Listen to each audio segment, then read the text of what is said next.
दोस्तों नमस्कार। संजीव अनस्क्रिप्टेड में आपका एक बार से फिर से स्वागत है।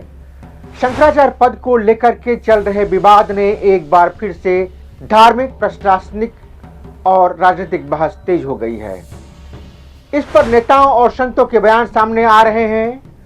गोविंदानंद का कहना है कि अभिमुक्तेश्वरानंद को शंकराचार्य घोषित करने की पूरी प्रक्रिया ही सुप्रीम कोर्ट के आदेशों का उल्लंघन हुआ है। उन्होंने अभिमुक्तेश्वरानंद पर आरोप लगाते हुए कहा है, शंकराचार्य जैसे आध्यात्मिक महत्वपूर्ण पद की योग्यता रखते ही नहीं हैं। सवाल यह उठता है कि शंकराचार्य पर विवाद आखिर क्यों बढ़ा। दरअसल मौनी अमावस्या के दिन गंगा स्नान के लिए रोके जाने और शिष्यों एवं पुलिस कर्मियों के बीच हुई झड़प के बाद शंकराचार्य स्वामी अभिमुक्तेश्वरानंद सरस्वती संगम घाट पर धरने पर बैठ गए। इसके बाद पुलिस और प्रशासन ने शंकराचार्य को नोटिस थमा दिया। पुलिस ने शंकराचार्य पद के दावे पर ही स्पष्टीकरण मांग लिया। इस घटना के बाद से विवाद गहरा गया है कि स्वामी अभिमुक्तेश्वरानंद ज्योतिष मठ के असली शंकराचार्य हैं भी या नहीं। हालांकि यह पहला मामला नहीं है जब उनके नाम के साथ में विवाद जुड़ा हुआ है। राम मंदिर के उद्घाटन के समय में भी उनके समय और प्राण प्रतिष्ठा पर और उनके मुहूर्त पर उन्होंने सवाल उठाए थे। ज्योतिष मठ के स्वामी अभिमुक्तेश्वरानंद और गोवर्धन पीठ के स्वामी निश्चलानंद सरस्वती ने खुलकर इसका विरोध किया था। ज्योतिष मठ ने इसे धर्म सम्मत न बताते हुए स्पष्ट किया था कि वे इस कदम के खिलाफ हैं, न कि राम मंदिर के खिलाफ में। आइए जानते हैं कि स्वामी अभिमुक्तेश्वरानंद जी शंकराचार्य कब बने। अभिमुक्तेश्वरानंद ने संस्कृत, व्याकरण, वेद, पुराण, उपनिषद, वेदांत, आयुर्वेद और शास्त्रों की गहन शिक्षा के बाद 1990 के दशक में संन्यास लिया। स्वामी करपात्री जी के अस्वस्थ होने पर वे उनकी सेवा में जुट गए और अंतिम समय तक उनके साथ रहे। इसी दौरान उनका संपर्क ज्योतिष मठ के पीठाधीश्वर स्वामी स्वरूपानंद सरस्वती से हुआ।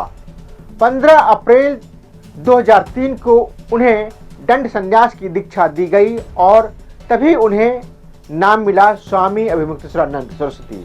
सितंबर 2022 में स्वामी स्वरूपानंद सरस्वती के निधन के बाद स्वामी अभिमुक्तेश्वरानंद सरस्वती को ज्योतिष पीठ का शंकराचार्य नियुक्त किया गया। हालांकि इस पद को लेकर के तब से ही कुछ न कुछ विवाद और कानूनी पेच सामने आते रहे हैं और मामला सुप्रीम कोर्ट में जा पहुंचा है। उनके वकील T.N. मिश्र के अनुसार 11 सितंबर 2022 को शंकराचार्य स्वामी स्वरूपानंद सरस्वती की मृत्यु के बाद 12 सितंबर 2022 को स्वामी अभिमुक्तेश्वरानंद का पट्टाभिषेक हुआ।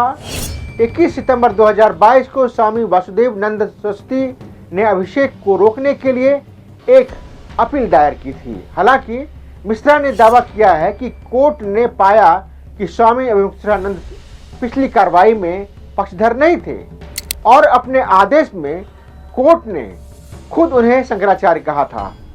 यह मामला 2020 से सुप्रीम कोर्ट में पेंडिंग है। अक्टूबर 2022 में सुप्रीम कोर्ट ने उत्तराखंड में ज्योतिष पीठ के नए शंकराचार्य के रूप में स्वामी अभिमुक्तेश्वरानंद सरस्वती के पट्टाभिषेक पर रोक लगा दी। Justice B.R. गवई और B.V.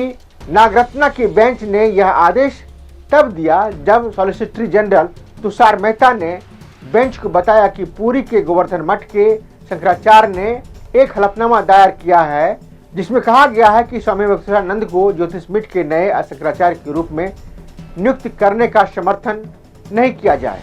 दरअसल पूरा मामला जो है यूजीसी ने जो हाल में ही नियम लागू किए हैं उसको लेकर के भी है। इसमें कई सारे पेच है लेकिन सरकार की तरफ से इस बारे में कोई भी स्पष्टीकरण अभी नहीं दिया गया है। बाबा का विवाद, बाबा का राजनीति में कूदना कहीं न कहीं स्वामी अभिमुक्तेश्वरानंद को कटघरे में खड़ा करता है। ऐसा लगता है कि उनके पीछे कोई न कोई राजनीतिक एजेंडा है, पॉलिटिकल सपोर्ट है। इसलिए शंकराचार्य जी तरह तरह के बयान दे रहे हैं और सरकार पर सवाल उठा रहे हैं। तब तक आप बने रहिए और संजीव अनस्क्रिप्टेड चैनल को अगर आपने सब्सक्राइब नहीं किया है तो सब्सक्राइब कीजिए और ज़्यादा से ज़्यादा लोगों तक शेयर कीजिए। धन्यवाद।